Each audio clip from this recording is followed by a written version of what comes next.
Should be live. Just a momentary hiccup as OBS decided my microphone didn't exist, so I had to double check what was going on with that. Thankfully, it didn't delay it more than a few seconds after it was supposed to go live. So, it's been since January.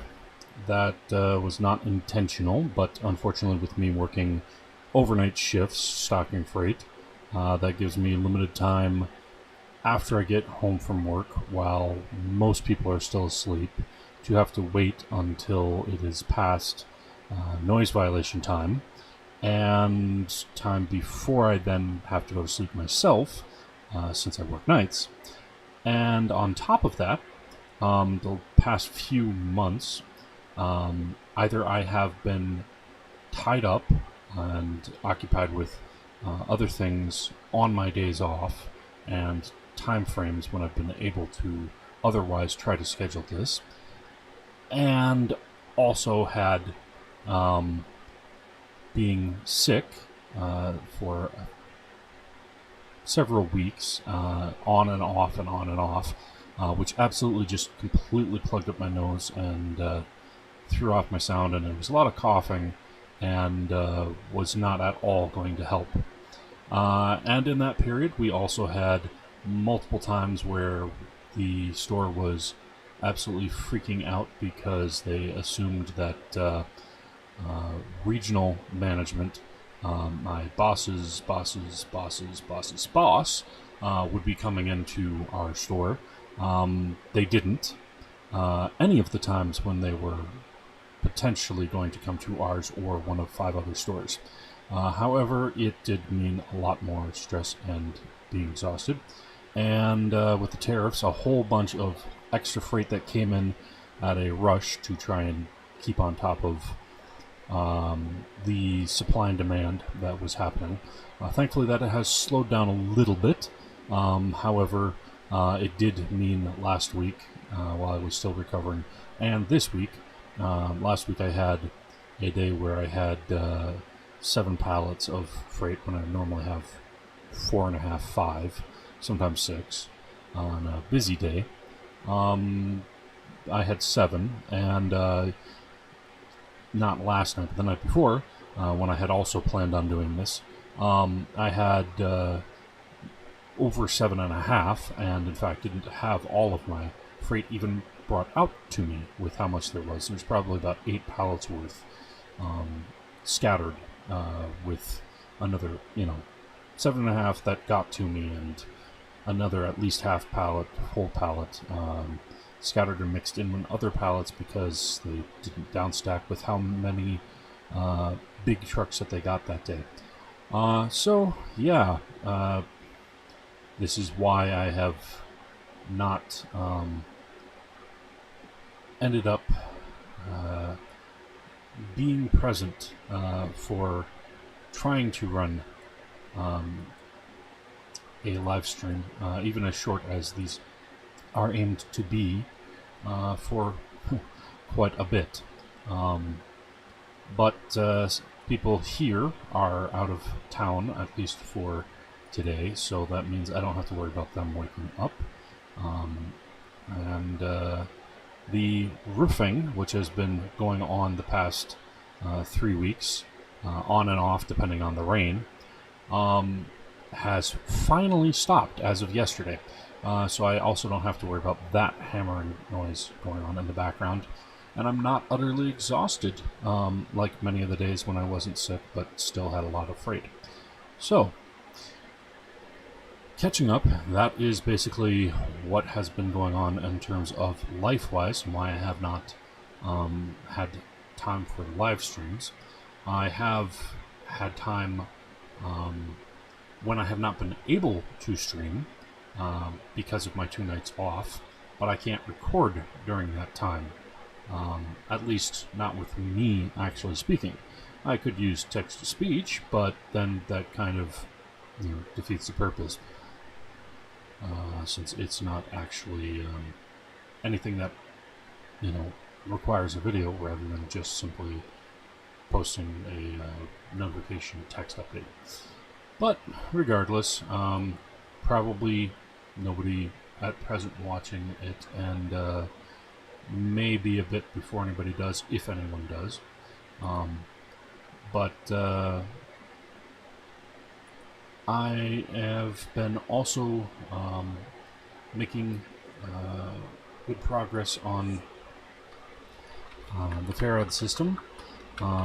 Chapter 17, sample sophonts, is going to have 13 samples in total. Currently I am working on the 11th.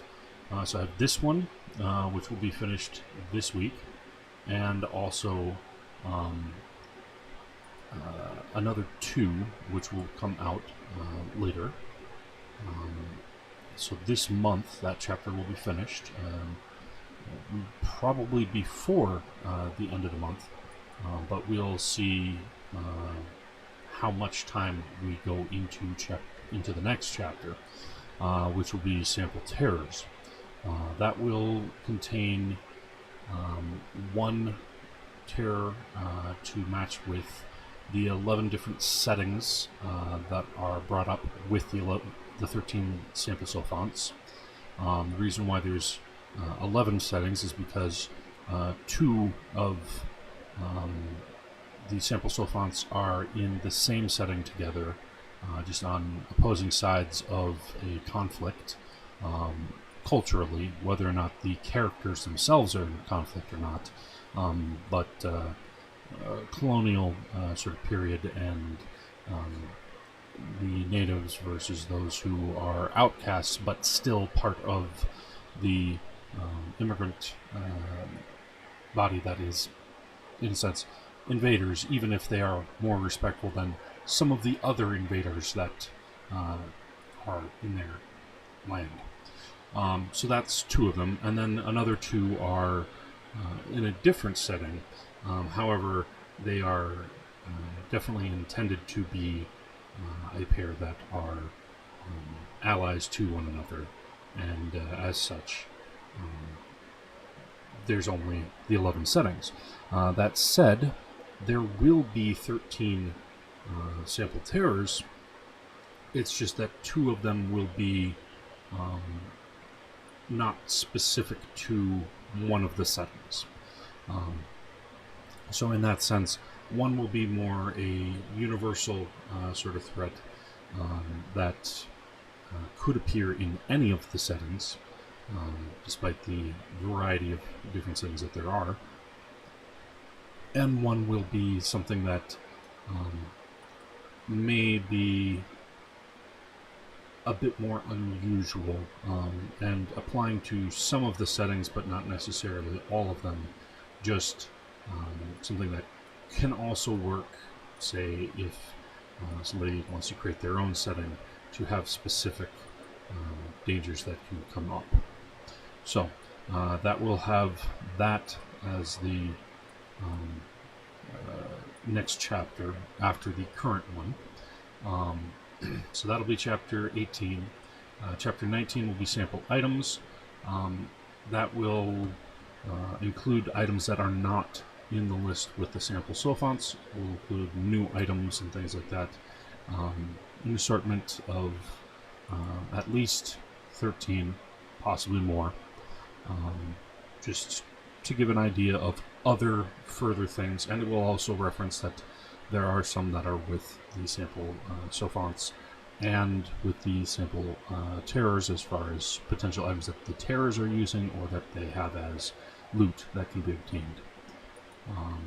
So chapter 18 will most likely be the majority of next month, if not the entire month, and then chapter 19 will be the month after that, and possibly a little into the month after that. Chapter 20 will be sample adventures. That will take a little bit longer. I'm going to have them of varying different lengths, some that are going to be very, very short, some that are for each of the sample sophonts and terrors in different ways that they can be popping up.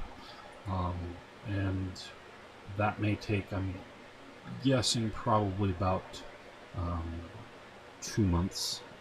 That would take us to end of September, early October. Then it'll be Chapter 21, Play Your Way, which is the last chapter of the book for the core rules of the FARAD system. Then I will be going back in and adding in chapters 0 and 1 and 2 with more detail, fixing that up. But the majority of the text should be, if all goes well, finished by the end of this year. Possibly earlier, just depending on how much time I end up having available to me without major interruptions. At present, I don't know for sure, but in November I will most likely be yet again using the time that I previously had used for National Novel Writing Month for working on the Forge of Twilight series, primarily writing the first draft of the first 3 books, Dross of Sorrow, Annealed Rage, and Hammered Hope, and instead of writing those drafts or doing revision on them, instead spending the time on the FARAD system and getting that core rule book to the point that it is done. So most likely end of November, partway into December, the core rules should be either 100% done or fairly close to it, and as such, barely starting into next month, into next year. I mean, if even that, possibly even fully done, which is the goal, at least. It's not hard, fast, hard deadline. It's more getting it done properly and making sure that it is ready and not rushed. Of course, through play and through testing and other things like that, there will still be tweaks and things like that. But end of 2025, having the core rules done, 2026 will be about networking and marketing and building up an online presence for the FARAD system, trying to get a bunch of different one-shots and mini-campaigns to run through the year, possibly getting some this year depending on some responses, putting out some feelers, but not heavy set on time, largely because I know that with the hours I work, it's a little bit difficult for people sometimes. November may be easier, as it was to do that in last year, but even then that had some difficulty just due to scheduling. That said, those who have seen the previous live streams know that the end goal is to, at end of 2026 or going into 2027, try to do crowdfunding for the core rules and funds to take it further than that, to pay for the artwork and things like that that'll go into the book, but also to go much further and set aside enough money that I can devote more time to it and other projects, hopefully. Entirely not expecting that. I would be just glad if I can meet its goal for just digital distribution alone, with the tariffs being as they are. Unless networking goes well enough, it's unlikely that there will be a print version that isn't just simply print on demand, due to how volatile and up and down that the tariffs may be, and completely screw any chance of doing a print run at a decent rate. May find out. That might change. Time will tell. It's at least a year away before that. But there are options. So In other news related to the FARAD system, but not paired 100% to it, I am also still going to be further refining Chosen, which was a solo play adventure module that I made for the FARAD system.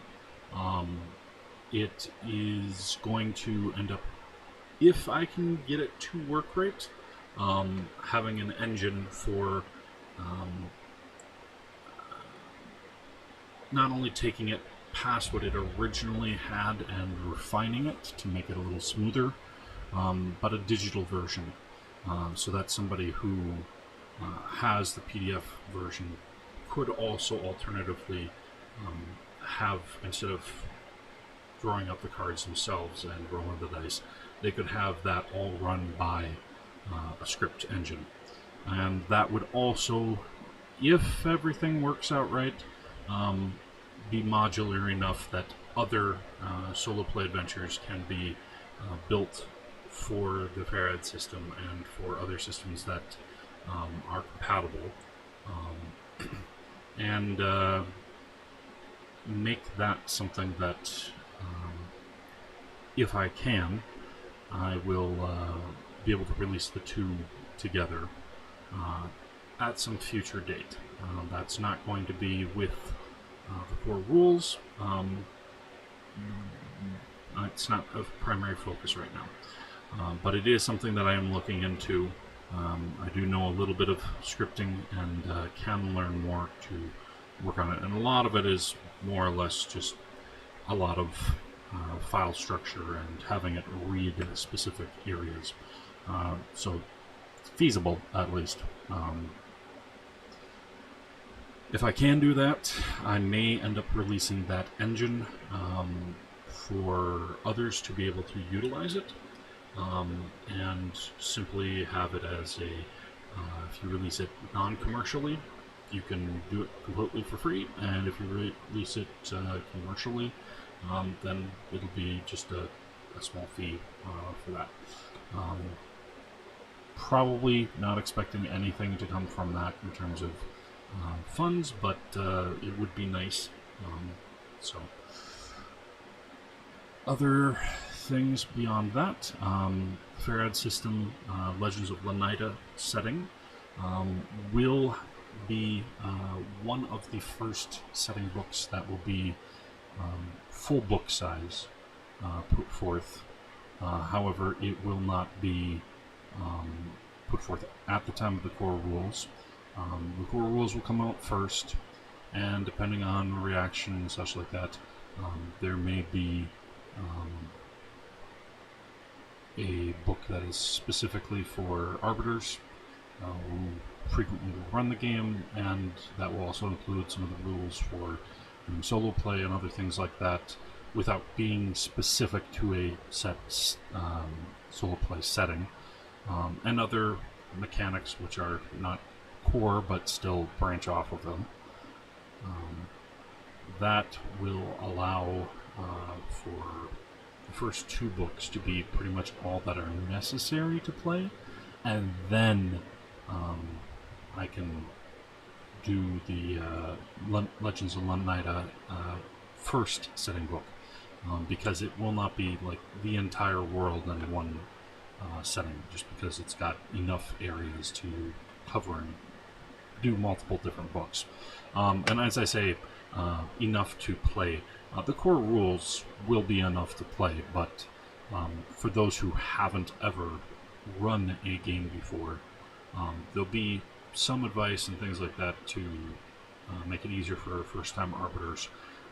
But the next book that will come after this will go into deeper depth, and will also include a lot more simple terrors and simple items, simple abilities, things like that.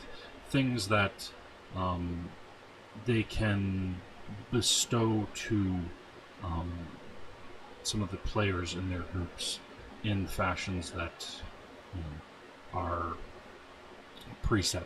Like the abilities would be a separate small book that can be used by arbiter or player, whereas the terrors would be on the arbiter side. So it'd be more, two books of modest size, and then later have other books for more creatures and settings and things like that. The Legends of Leonidas setting, on the other hand, is also the setting for the Forge of Twilight series. So while I am doing the networking and marketing for the FARAD System core rules, I will still be working on the FARAD System and doing any tweaking that I come across that needs further work, things of that nature.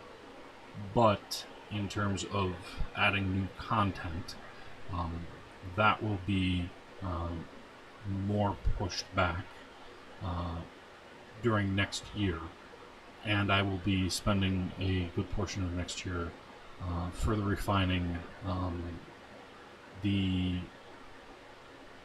Dross of Sorrow, which is the first book in that 5-book series.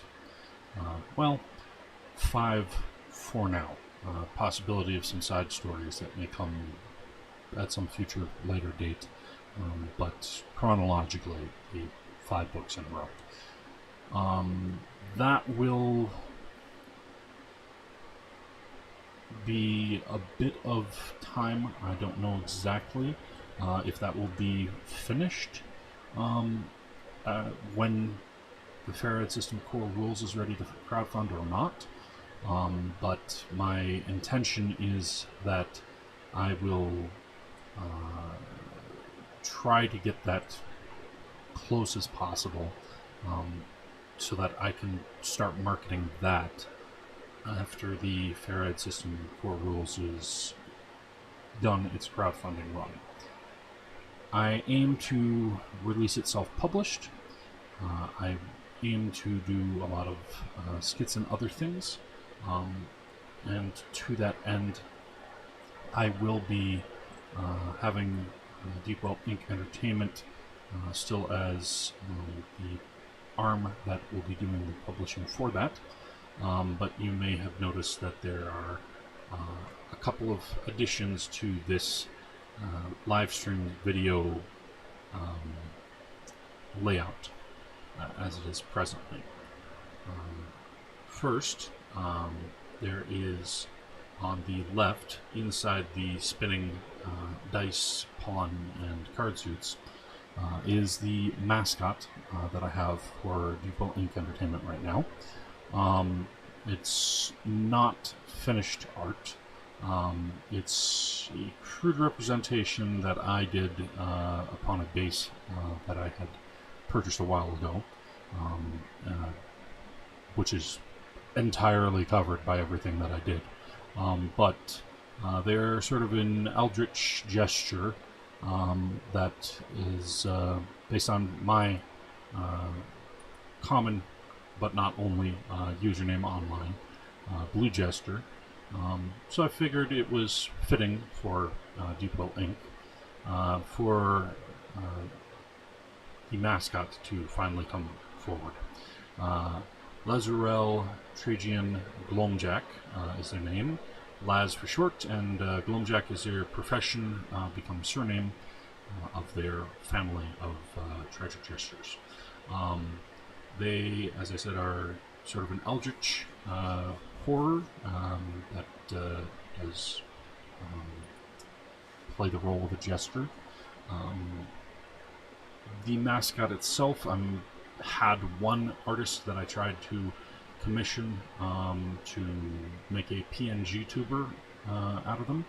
Unfortunately, the first artist turned out to be a scammer, so I was able to, thankfully, due to both contract terms and PayPal's ease of being able to prove it with the invoicing and everything, get a refund issued very quickly. And a few days later, I had another artist who reached out and am testing the waters, seeing if that will work. I have the same sort of setup where there's an invoice and I've paid part, and we'll be having some sketches come sometime soon. I did not set a hard quick deadline, but there is at least a deadline of a certain period of time since I had placed a commission that it is to be done by. But it's to give them ample time because they were reaching out to a lot of people at the time. So if they have others who are higher priority, that it was perfectly fine with me as long as the quality is actually from a real artist and not just a scammer. I don't particularly mind if a artist chooses to use AI tools, for example. This particular artist chose to use vector bitmap tracing, which is something I've used myself for collages, so I know exactly what they did, and it was not a sketch, which was what had been commissioned as a first proof of concept before moving forward. And they tried to pass it off several times, and finally just approved the refund when I pointed out that I could, make it more of a problem than it would be to just simply refund me. And PayPal was ready to if they hadn't responded sooner anyways. But the second artist hopefully won't encounter the same issue, but if I do, there's again the refund still, if that happens, and we'll reinvest and try until I can find an artist that is suitable. Unfortunately, there are a lot of people online who are not always honest about their own portfolios, and sometimes they are honest about it. However, they're trying to get funds quickly, and they sometimes take some shortcuts that go outside of what was contracted. So yeah, a little disappointment with that first artist. I did at least warn some other people who they were interacting with, but that's about the best I could do, since I don't control them. They're not my employee. They were a freelance contract, so I can't do anything further than that, as long as they paid me back. So that is why there is that, which is my profile picture, circle inside of those. I do have a full body version of them, however that doesn't exactly fit here, even with it as cluttered as it looks presently. There are two other logos on there. One that is a really old logo that I had from quite some time ago, and one that is a bit newer. So, M.R. Maloney's Tea Time Intention used to be a video vlog I had on YouTube, and I also had it previously as a blog on Blogger. Blogger or Blogspot, I think it was Blogger. Still exists, I just never took it down. However, that will be what I will be setting up as a new channel again, just as Tea Time Intention, but I didn't have time to change the logo in this particular case. That will be where I talk about different media and the things that relax or excite, and why certain things work in terms of storycraft, and we'll go beyond just simply text. It will go into other forms of media and things like that, but it will be less frequent than updates to the FARAD system via my Discord development server. I'm aiming for that to be 4 moderate-sized videos a year, at least, until there's a certain point where I may be able to work for myself. Then I might do more. That will also be the one that will include separate videos that are not analysis and in-depth research on different works in different media, but that will be also where there be the sketches and other things about the Forge of Twilight series and other future works. There is another logo, which is just to the left of that, which is a lot newer. I have had Silver Snake Sound as a username that I've used in a few different places here and there for when I was getting into different communities that had royalty-free samples and public domain samples and CC by 4.0 samples and things like that for music editing.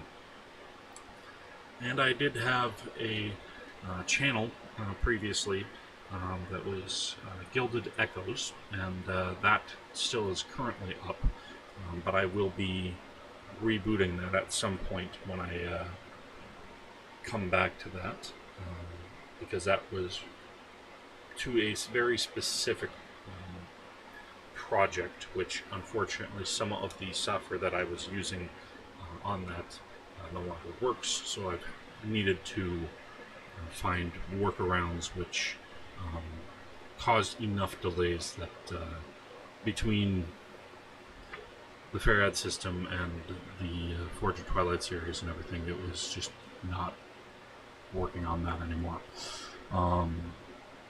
Except for just little bits of experimenting and getting samples that I know I may use at some future point. Silver Snake Sound, on the other hand, is now a channel that is tied to Deepwell Ink Entertainment on YouTube via being the same account user, but different channels on YouTube. Silver Snake Sound is where I will be releasing works that I have written the lyrics for and did the mixing and things like that, that are utilizing specific samples that may come from Udio or Suno or other sources that are less likely long-term to be monetized via changes with YouTube and other things. They are not something that I'm particularly caring in terms of if they do financially well, so much as that they are creative expression utilizing tools of a evolution of those that already existed that I have worked with.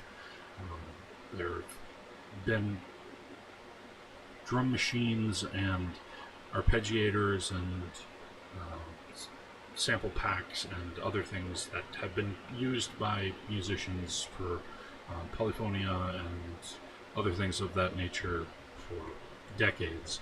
It's just that there is some negative perception around algorithms that are called, AI, even though they're not actually artificial intelligence.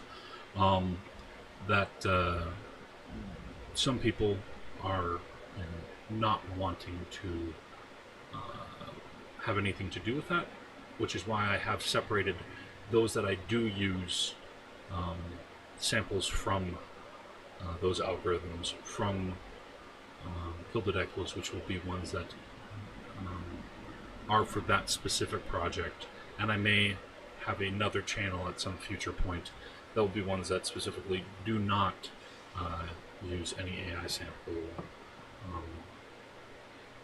in creation of the stuff, to the best of my knowledge.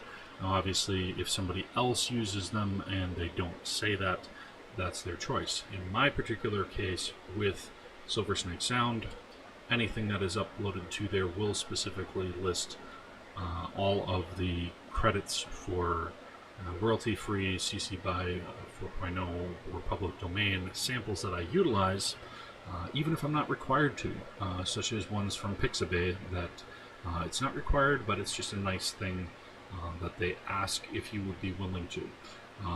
That does actually help as my first album on Silver Snake Sound, Cadence Nocturne: The Lands of Rot, had a copyright claim on its upload automatically by YouTube from Empire Team Sesh for a song by Bones, which was not actually their own work for what was claimed.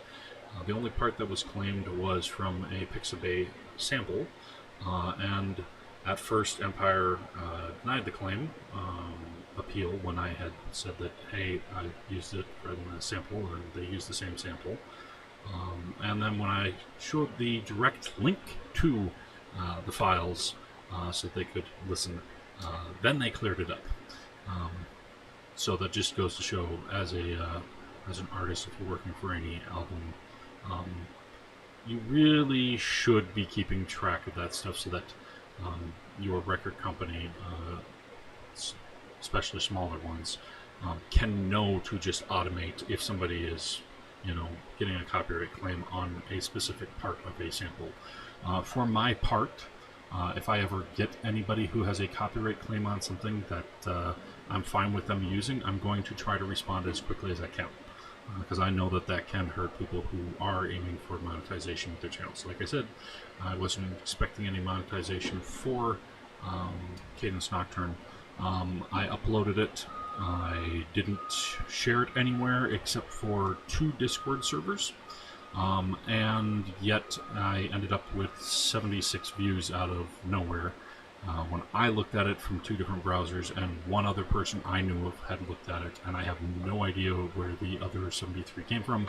Just the algorithm recommended it, I guess, which is nice when it actually does, work in somebody's favor when they're not even aiming to work for it. But yeah, so that album I worked on in the background over the course of about 3 months, and it has 10 tracks on it.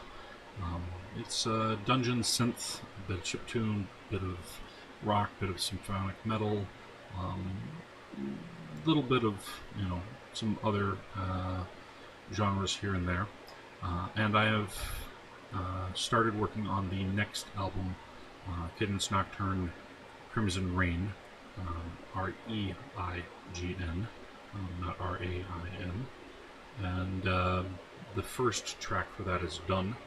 I'm finishing up the lyrics on the second track, and once I have the album finished, I will put it together and upload that as well. The art for that was a mixture of art that I collaged together and some that I used from Kriya via ChatGPT, which is a specific model that an artist friend of mine, who I've worked on and off and talked with since about 2006, 2007. She herself built the particular model to run like a artist commissioning for the sake of helping to get reference materials for if somebody is then going to take it to a artist for much better quality and such. But her process of running it does rapidly speed up the process of trying to get it toward what you're aiming for. And she's still further tweaking it and things like that. Obviously, this stuff is no substitute for a human artist, but seeing as how these particular albums will be using samples anyways, and will be using my own human effort in addition to output from stuff. They aren't direct single prompt. There are multiple different layers and things like that. And permission from her to utilize it in that fashion. So that's a specific artist who specifically built a model for that purpose. I feel that that's fair and fine in that particular case for something that is being released freely. Speaking of being released freely, At some future point, Cadence Nocturne Lands of Rot may be uploaded to some other channels that have requested permission to upload some of the works that I make. And I've already given them permission. It's just a matter of timing and also then them having to sit through the same copyright claim and getting that cleared up. So at least one for sure is just basically waiting for a time when it can be coordinated for setting up the files and everything to make sure that all of the attributions and everything goes through properly. But a community of people that I had been working with on and off and helping out other creatives. So, you know, another way for that to get some eyes on it. I do have a different album that is completely separate from the Cadence Nocturne series, which will be 5 albums in total. Most likely 10 songs per album, possibly a little less for a couple of them, but it's planned out to be 5 albums at least. But I do have a different album that I'm working on, which is possibly a duology or trilogy. I'm not entirely 100% certain yet, because I've already gone through the first album for the most part. There's still things that need tweaking and such like that. But The Age of e.d.i, which will be a mix of Greek mythology and cyberpunk and modern cultural things happening. There's a bit of lounge singing, there's a bit of rock, there's chiptune, there's synthwave, and a few different things. It's another concept album musical that is different mix of genres than the Cadence Nocturne one, plus a different storyline. But that is going to be further back than the Cadence Nocturne next album, just to get the first 2 of those out, because they will for sure be 5 albums, and not wanting to just intersperse another one that might only be 2 or possibly 3, so that there'll be, you know, a staggered release of different content going to that channel. But Silver Snake Sound will also occasionally release individual tracks. I do have one planned that I've just got to figure out a efficient way of doing a music video for it. Not the same as the Cadence Nocturne in terms of mostly being static, but with some video overlay animation. But time will tell in terms of how I can do that in a fashion that I find suitable. But that's more of a motivational song currently. I may also, with Chosen and Hearth and Horror, 2 solo play adventures for FARAD System, release albums for them, both ones that are for character themes, as well as OSTs that are looping tracks that can be utilized during gameplay for inspiration and things like that. But those are, again, back burner because they're not primary focus as much as the FARAD System is present.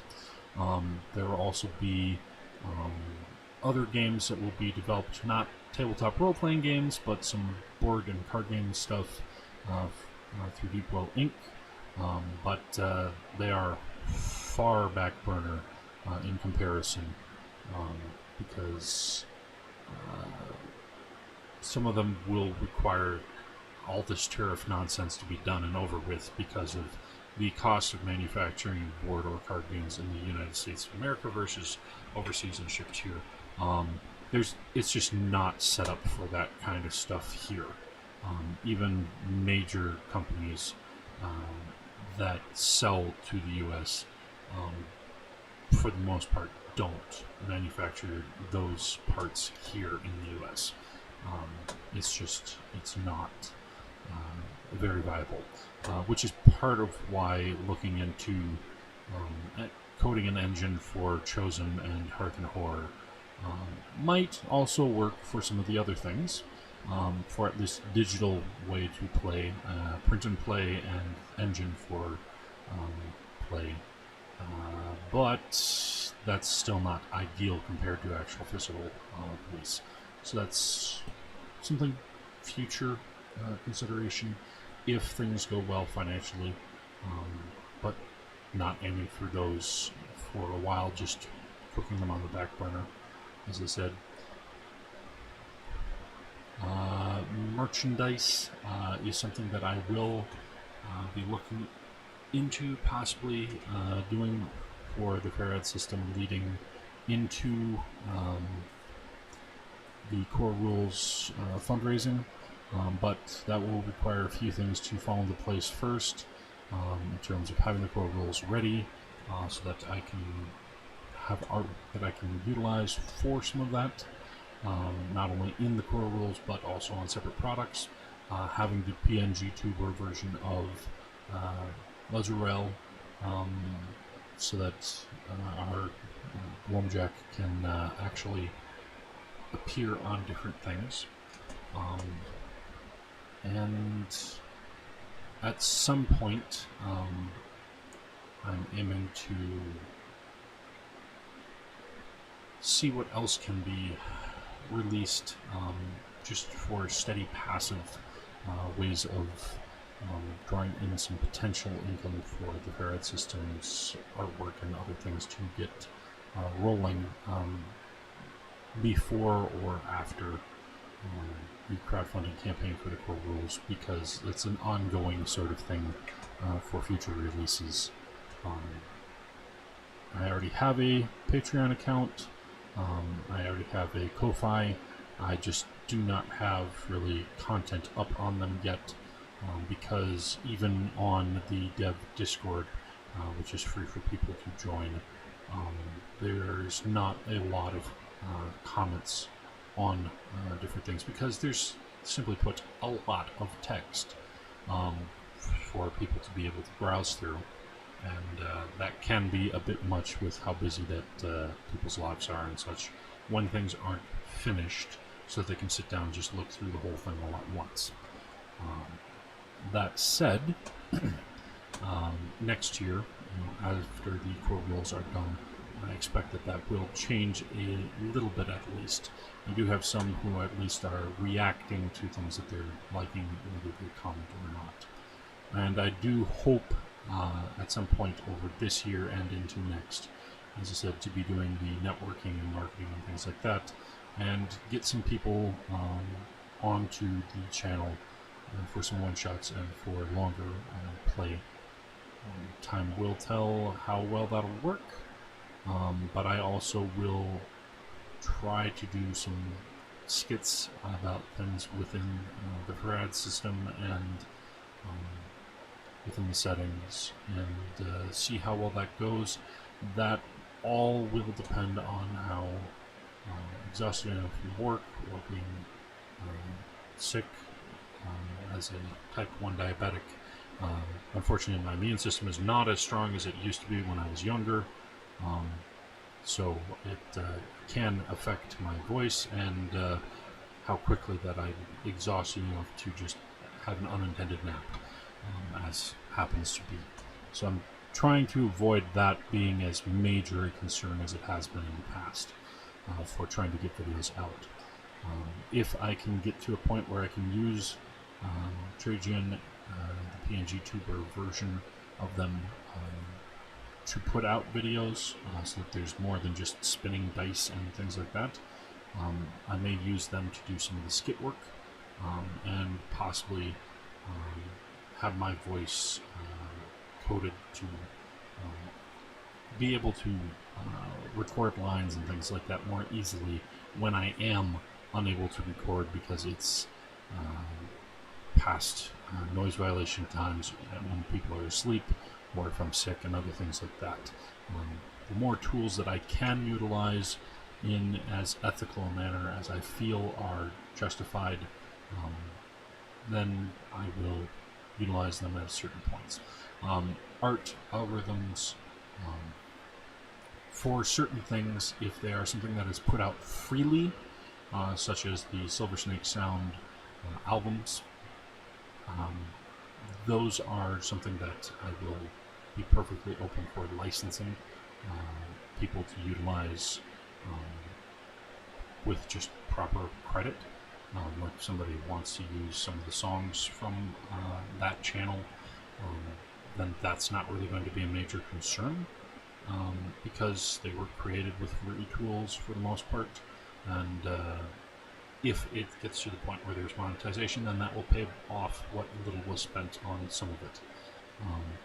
However, things like the FARAD System core rules, on the other hand, while I may utilize my own crude art and previous commissioned art and collaging from various sources for references, whether that collaging is from AI output or other public domain options, those will not go into the core rules final output. Those are, even though they are made with tools in a fashion that is not image to image, there are still some who have a concern over the ethicality of how those tools obtain their data and training. I won't get into the politics and technological nuances of why I disagree on some of their standpoints. I just know that both fiscally and politically and things of that nature, it's not something I want tied with something that I'm doing in a commercial capacity. Something that is being done freely is completely separate. Something for personal enjoyment or for release without compensation is a different matter altogether. So that is just a statement on the current use of such tools and how they will be restricted to certain functions and not output that will be of concern to people at this present moment, most likely. And with that, I've been talking for 53 minutes. I don't have more to say at present, and nobody dropped into the YouTube chat that I can see. So with that, I will just end the stream here and work on the next part of the 11th sample Solfont for Chapter 17, and relax before I have to sleep, and then head into work again tonight, since I have Sunday nights and Monday nights off. But today was a good time to squeeze in for this live stream finally, after 4 months of not being able to find the opportunity, except on days where I was too exhausted and ended up having an unintended nap, passing out in my chair. So that is it for now, and